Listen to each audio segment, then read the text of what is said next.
Nacional.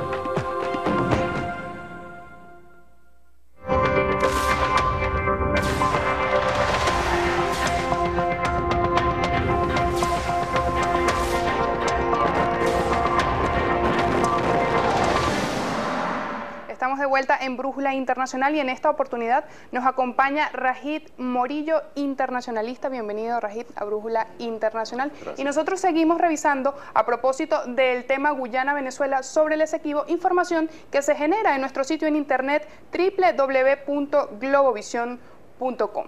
Allí lo ven. Guyana se niega a conversar con Venezuela sobre disputa por Esequibo. El vicepresidente y ministro de Relaciones Exteriores, Carl Greenidge, declaró que el presidente de Guyana, David Granger, no está interesado en tener una discusión con el presidente de Venezuela, Nicolás Maduro, sobre la controversia fronteriza que afecta a las dos naciones. En un comunicado, Greenidge señaló que ha habido algunos periódicos y en internet sitios locales y regionales que titulan alegando que el presidente de Guyana ha cambiado de opinión sobre el cumplimiento y la celebración de debates relativos a la controversia fronteriza con el presidente Nicolás Maduro. Este no es el caso, afirma el comunicado. Para abordar toda esta polémica que tiene lugar en ambos territorios, por el territorio del Esequibo, precisamente, Rajid, coméntanos cómo ha evolucionado esta problemática, cómo se llega hasta acá y por qué este cambio de tono radical, si se quiere, o un poco más firme por parte del gobierno de Guyana hacia Venezuela. Bien, buenas tardes, muchas gracias por la invitación. El señor David Granger es una persona que he venido estudiando y analizando desde hace algunos años. Él es un militar retirado, fue comandante de las fuerzas militares de Guyana en los años 80, y él es una persona que está entrenada, está mentalizada para pelear, para combatir una guerra contra Venezuela. Entonces, la actitud que ha tenido el presidente David Granger desde el principio ha sido muy agresiva, muy belicista, con un discurso muy altisonante, debido a esa formación militar, esa preparación militar que él tiene desde su juventud de pelear una guerra contra Venezuela. Y eso es lo que él tiene en mente, más cuando cuenta con el respaldo decidido de Inglaterra y de Estados Unidos. Entonces ahora tiene una actitud contradictoria, porque yo pienso que es debido a esas presiones que tienen atrás de Estados Unidos y de los ingleses para que Venezuela se vea afectada en esta disputa.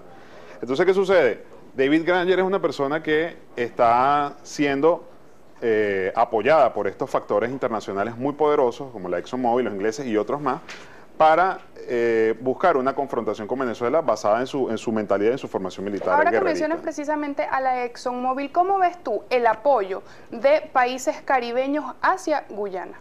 Bien, ese es un apoyo que ellos tienen desde hace muchos años. CARICOM tiene su sede en Guyana, en Georgetown, que es la capital de Guyana. Y Guyana forma parte de esa CARICOM. Sin embargo, hay muchos acuerdos entre Venezuela con algunos de estos países. Sí, claro.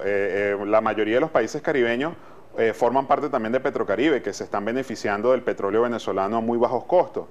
Sin embargo, los intereses culturales, políticos, económicos, los vínculos históricos que tiene Guyana con los países caribeños, Trinidad, Barbados, Santa Lucía, Jamaica, Grenada, etcétera, privan más y han privado más durante décadas en detrimento de la posición de Venezuela, los intereses de Venezuela o las relaciones que puedan tener estos países caribeños con Venezuela. La gira que está haciendo el vicepresidente Arriaza y la canciller Delcy Rodríguez me parece positiva, pero yo no creo que surta los efectos buscados o deseados de que haya un cambio de actitud hacia Venezuela en cuanto a este tema, porque históricamente CARICOM ha apoyado a Guyana en la disputa por el Esequibo. Lo que se pudiera lograr, que sí lo veo factible, es que CARICOM sea un factor neutral, es decir, no se involucre directamente en esta disputa, sino que sea neutral en el tratamiento del asunto, que bueno, sea una cuestión que nos maneje como debe manejarse bilateralmente porque así está establecido en el Acuerdo de Ginebra entre Venezuela y Guyana. Hablando un poco más del tema social, en este sentido se expresa que no se puede querer algo que no se conoce. Se habla, en estos días se ha hablado de venezolanizar el Esequibo. ¿En qué se basan ustedes, los estudiosos de esta rama, para hablar de venezolanizar el Esequibo? ¿Cómo se puede hacer eso? ¿Cómo se sienten las personas que viven en este territorio? Bueno, ¿Se sienten venezolanos? ¿Se sienten guyaneses? Bueno, una manera de venezolanizar el Esequibo es precisamente lo que estamos haciendo aquí ahorita, es discutir el tema abiertamente, difundir el conocimiento para generar conciencia. La gente del Esequibo son aproximadamente 200.000 personas que, según la Constitución venezolana, son venezolanos por nacimiento y les corresponde esa característica o ese tipo de nacionalidad, de ciudadanía. Sin embargo, bueno, ellos están muy desasistidos, tanto por el gobierno de Guyana como por el gobierno venezolano, y tiene que existir una política, tiene que existir un plan de atención a esa gente que está en la zona del Esequibo, cedulación, viviendas, escuelas, fuentes de empleo, carreteras, etcétera, porque son unos venezolanos, yo pienso que son los venezolanos que están más abandonados y más olvidados de todo el país. Claro, hay una dificultad. Guyana tiene la posesión y la administración del territorio, pero no tiene la soberanía.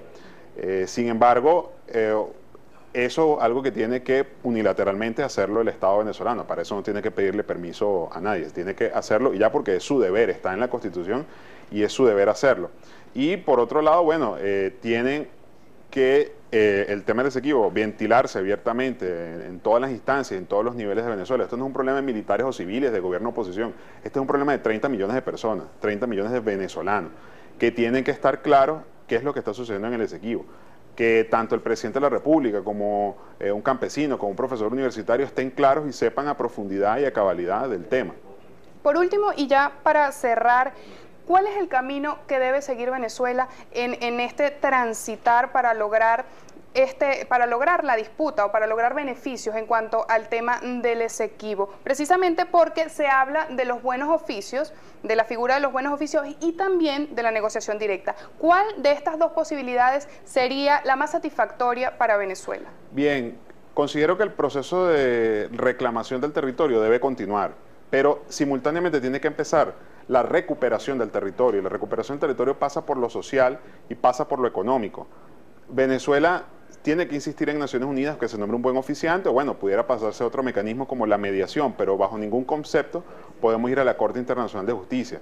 Y finalmente, los venezolanos debemos estar conscientes que lo que está en juego con el problema del Esequibo es mucho más que una gente de un territorio, es una gran idea, que en definitiva sería el inicio de un nuevo orden mundial, y Venezuela puede marcar pauta y puede liderar ese nuevo orden mundial con la recuperación del Esequibo, pero tiene que hacerse simultáneamente con la reclamación y una estrategia clara y bien definida para atender a esa gente y a ese territorio. ¿Y a la sociedad civil qué nos corresponde hacer en este escenario, en este momento?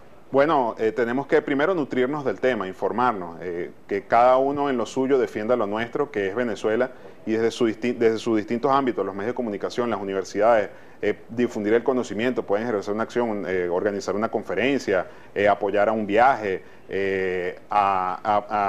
concientizar o concienciar a los demás de que esa gente que está allá son venezolanos, prestarle apoyo a esos ciudadanos que están allá prácticamente a la buena de Dios y que no están recibiendo la atención a la que tienen derecho y a la que el Estado tiene deber de otorgarles. Bueno, Rajid Murillo, muchísimas gracias por habernos acompañado en esta parte de Brújula Internacional. Nosotros nos despedimos, muchísimas gracias por haber venido y será hasta mañana a las 2 de la tarde, Brújula Internacional.